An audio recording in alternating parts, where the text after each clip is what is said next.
So I was just thinking back to, I remember when I was 9 years old and I was in the fourth grade and I got checked out of school because my mom was sick in the hospital. And I remember my brother-in-law pulled me out of school. He says, "Hey, your mom's sick." And we remember going to the hospital and seeing her hooked up to the machines and, IVs in her arm and tubes in her nose, tubes down her throat. And I remember all that stuff. And then I remember like 2 weeks later, I get checked out of school again. Same brother-in-law, and he says, "Hey, I'm here to get you out of school because your mom has passed away." And I think that time in my life brought a lot of shock to me because, I just lost my mom, didn't know what to do. And I tell people that as an adult, when I got to be an adult age, go to college, I went to school to become a nurse so I could save my mom's life through other people's lives and the sicknesses that they were going through. And what I realized that later on in life, 20s and 30s and allowing life to happen, I started becoming one of my clients. I started becoming somebody who was overweight, borderline everything, obese, and all this other stuff. So it was one day I had a coach that came up to me and she says, "Hey, how do you tell all these people in the hospital what to do if you don't follow your own advice?" And I'm usually a person that has a lot to say, and I didn't really have anything to say because that just kind of hit home. At the time, my wife was about 7.5 months pregnant. I looked like I was pregnant also. Belly just stuck out to here. I've always had big cheeks, so that's just kind of a given. And I just felt miserable. And I was covering it up with smiles and all those types of things, a little bit of depression and all. But that coach is the person that gave me a little bit of inspiration because she says, "Hey, look, I'm going to teach you how to eat that you can get the results that you want." She wrote out a plan for me, and that plan consisted of what I needed to eat, when I needed to eat, this and that. And if there was proper supplementation that I needed, she threw that in there. Didn't judge me. Didn't tell me whatever I was trying before was right or wrong or any one of those things. It didn't try to sell me on nothing, but just like, "Hey, look, I want you to feel good."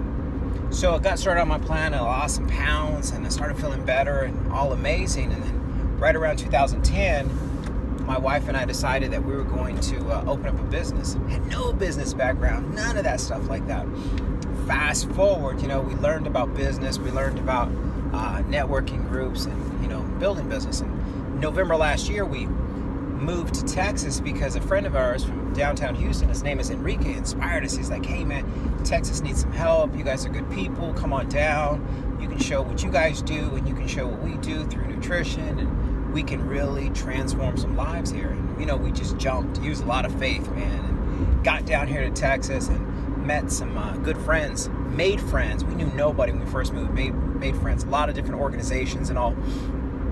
But the reason that I'm recording right now is because today we did our grand opening at our place of business. And I'm talking about friends and family that we have here showed up and just showed out.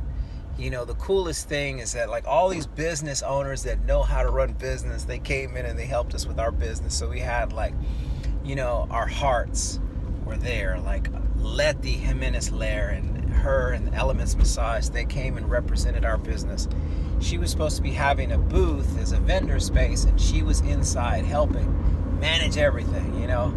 Ricky and Lisa Cruz, my goodness, just totally mastered running the bar for us. Huge-hearted people.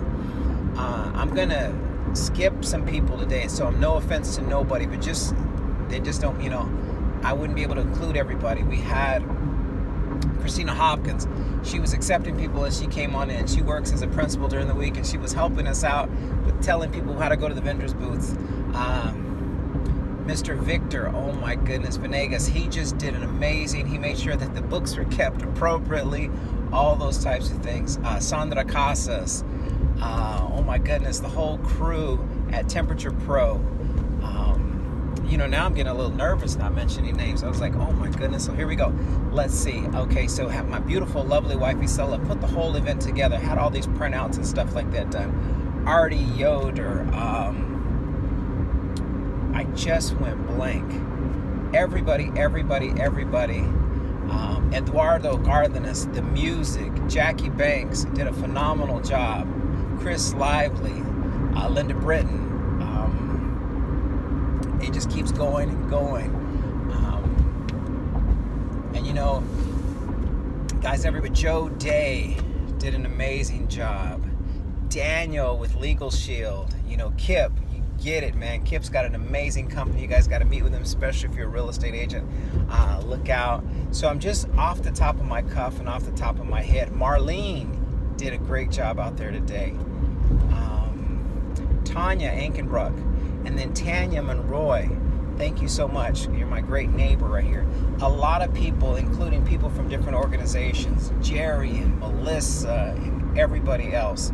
I don't mean to overlook any names. My brother Frank and his beautiful, lovely wife, my sister Sylvia, you guys built our bar for us. Everybody came together as a community to help make sure that this thing went off with a bang.